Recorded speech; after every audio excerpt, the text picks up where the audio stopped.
Okay, so to change your chain, you're going to loosen the tension off here.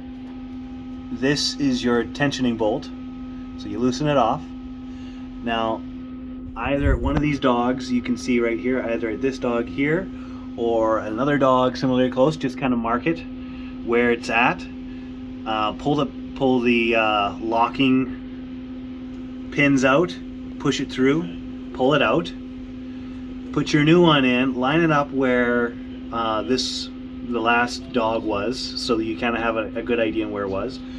Then you go through and tighten it up again. If you do need to end up spinning the chain to contact the dogs, rather than, so you go over to your slip clutch. So rather than loosening this off, loosening the tension on the slip clutch, just take the chain off. That's a simpler idea.